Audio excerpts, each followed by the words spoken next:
राधे राधे। तो आज हम बनाने वाले हैं बेसन की बर्फ़ी। एकदम नो फैल्ट रेसिपी है। आप एक बार इसे ज़रूर से ट्राई कीजिए, बहुत ही अच्छी बन जाती है। और इसे हम बनाएंगे बिना चाशनी के, इसमें कोई चाशनी की झंझट ही नहीं रहेगी। तो इसके लिए मैंने यहाँ पर 1 कटोरी बेसन लिया है और कढ़ाई आप थोड़े मोटे तले की लीजिएगा। इसमें हमें बेसन को डाल करके और भून लेना है। अभी बिल्कुल भी हमें इसमें घी ऐड नहीं करना है। घी पहले से ही डाल देते हैं तो जो बेसन कच्चा होता है ना, तो वो घी को ऑब्जर्व कर लेता है और फिर बर्फ़ी एकदम गीली गीली सी बनती है। और ये लीजिए, बेसन को आपको 2 से 3 मिनट तक थोड़ा सा भून लेना है। और 3 मिनट के बाद आपको इसमें ऐड करना है घी। तो यहाँ पर आप लगातार बेसन को चलाते हुए भूनिएगा, बिल्कुल भी बेसन नीचे चिपकना नहीं चाहिए। और यहाँ पर आपको गैस की फ्लेम को लो रखनी है। और ये लीजिए, मैं यहाँ पर आधी कटोरी घी ले रही हूँ, क्योंकि यहाँ हमने 1 कटोरी बेसन लिया है। आप इसी मेज़रमेंट का ध्यान रखें कि जितना आपने बेसन लिया है उसका आधा आपको यहाँ पर घी डालना है।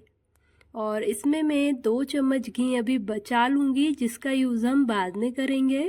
तो इसे आप लगातार चलाते हुए भून लें।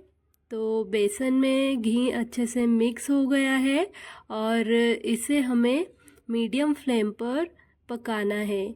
जब तक आप पकाएं, जब तक कि इसकी अच्छी सी खुशबू नहीं आने लग जाए।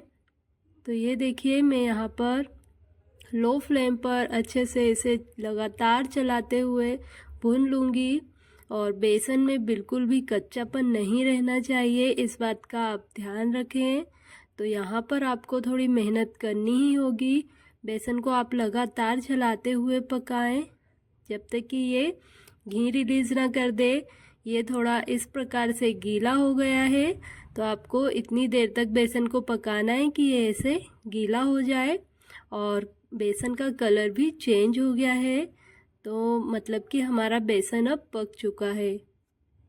और ये देखिए, मैं इसे आपको पास से दिखा देती हूँ। कुछ इस प्रकार का इसका टेक्सचर है, एकदम घी रिलीज़ हो गया है। और अब मैं इसमें डालूँगी एक ऐसी चीज़ जो हलवाई भी डालते हैं और इसका टेस्ट एकदम 2 गुना हो जाता है। तो बेसन के साथ हमें ऐड करना है मावा। तो ये मैंने मार्केट से मावा लिया है, ये लगभग 100 ग्राम मावा है। आप चाहें तो घर पर भी दूध से मावा बना सकते हैं और उसे आप इसमें ऐड कर सकते हैं। मावे से इसका टेस्ट और भी बढ़ जाता है। तो अब आप कहेंगे कि हमारे पास मावा नहीं है, तो आप मावे की जगह पर यहाँ पर क्या यूज़ कर सकते हैं।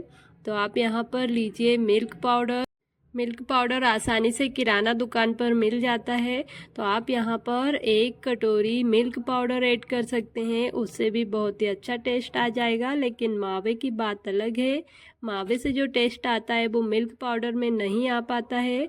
तो आप यदि चाहें तो यहाँ पर मावा ही ऐड कर सकते हैं। और ये देखिए, इसे मैं 2 से 3 मिनट तक लगातार चलाते हुए और पका लूँगी मीडियम फ्लेम पर। और ये देखिए, आप ध्यान दीजिए कि यहाँ पर मावा बिल्कुल भी नीचे चिपके नहीं।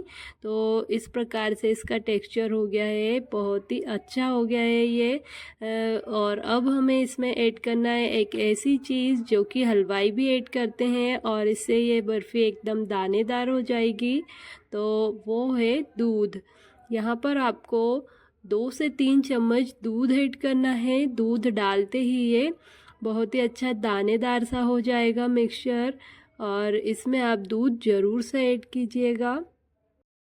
और देखिए, ये मैंने रूम टेम्परेचर का दूध लिया है, तो आप भी यहाँ पर 2 से 3 चम्मच इस प्रकार से दूध को ज़रूर से ऐड कीजिए। और ये दूध डालते ही देखिए एकदम से दानेदार हो जाएगा। आपको यहाँ पर इसे 1-2 मिनट और भूनना है, इससे दूध और मावे का टेस्ट इन्हेंस हो जाएगा। और ये देखिए, 102 मिनट हो गया है और ये हमारा मिक्सचर एकदम रेडी है। तो इसे अभी हम निकाल देते हैं और थोड़ी देर के लिए इसे अभी हमें ठंडा होने देना है, क्योंकि मिक्सचर अभी बहुत ही ज़्यादा गर्म है। तो इस बात का आप ध्यान रखें। मैंने इसे एक अलग बाउल में निकाल दिया है। और अब हमें इसमें ऐड करना है मीठा। तो मैंने यहाँ पर ली है 1 कटोरी से थोड़ी कम शक्कर। आप शक्कर अपने अनुसार कम या ज़्यादा कर सकते हैं। तो इसे मैं अभी पीस लूँगी। हमें शक्कर को पीस करके ऐड करनी है। तो ये देखिए, जब ये मिक्सचर इस प्रकार से छूने लायक हो जाए, इसे हमें हल्का ही ठंडा करना है, बहुत ज़्यादा ठंडा ना करें। जब हल्का सा गर्म रहे और हाथ से आप छू सकें, तब आप इसमें जो पीसी हुई शक्कर है वो ऐड कर दें। और इसमें मैं फ्लेवर के लिए ऐड कर रही हूँ इलायची।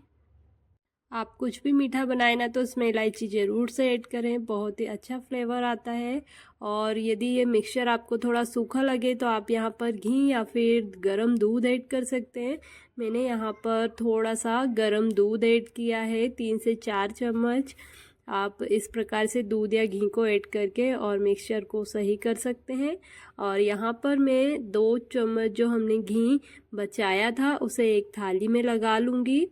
थाली को या तो आप पहले ही ग्रीस कर लीजिए, और जो मिक्सचर हमने बनाया उसे हम अब इस थाली में डाल देंगे और इसे आपको अच्छे से दबाते हुए फैला देना है। या तो फिर आप एक कटोरी की हेल्प से इस तरह से इसे फैला दें।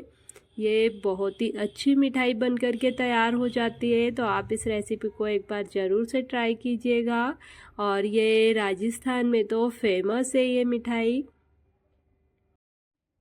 अब मैं यहाँ पर थोड़े ड्राई फ्रूट्स ऐड कर दूँगी। तो यहाँ पर मैंने थोड़ी बादाम ली है और पिस्ता लिए हैं, जिसे मैं ऊपर से इस प्रकार से लगा दूँगी, जिससे हमारी मिठाई का लुक बहुत ही अच्छा आ जाएगा। यदि आप चाहें तो ड्राई फ्रूट्स को आप पहले मिक्सचर में भी ऐड कर सकते हैं, जिससे कि वो मिठाई के अंदर भी डल जाएंगे। आप एक कटोरी की हेल्प से इस तरह से इन्हें दबा दीजिए, जिससे कि ये मिठाई में अच्छे से सेट हो जाए। और अब हमें मिठाई को रेस्ट पर रख देना है मिनिमम 1 घंटे के लिए। 1 घंटे में ये मिठाई बहुत ही अच्छे से सेट हो जाएगी। फिर हम इसे कट करेंगे। तो ये आराम से कट हो जाती है, कोई दिक्कत नहीं होगी। इसे आप 1 घंटे के बाद कट कीजिएगा, ये बहुत ही अच्छे से सेट हो जाती है। तो देखिए, मैं इस मिठाई को 1 घंटे के बाद कट कर रही हूँ और ये कितनी आसानी से कट हो रही है। इसमें जो हमने ड्राई फ्रूट्स लगाए थे ना, उसकी वजह से ये थोड़ा बीच में अटक रहे हैं, बाकी ये अच्छे से कट हो जाएगी। एक बार आप इस मिठाई को ज़रूर से ट्राई कीजिएगा। तो ये लीजिए, हमने मिठाई को कट कर लिया है। और ये रेसिपी आपको कैसी लगी आप मुझे कमेंट बॉक्स में ज़रूर बताएं। और अब आपके लिए कौन सी रेसिपी बनानी है वो भी आप मुझे ज़रूर से बता सकते हैं। तो एक बार ये मिठाई को मैं आपको निकाल करके दिखा देती हूँ, कितनी आसानी से ये निकल जाती है। यदि ये आपको निकालने में दिक्कत होती है तो आप नीचे से थोड़ा सा इसे गरम कर लीजिए थाली को, और फिर इसे निकालिएगा, बहुत ही आराम से ये निकल जाएंगी।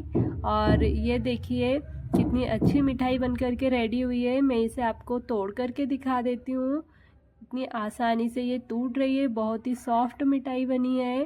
तो ये रेसिपी कैसी लगी? राधे राधे सभी को।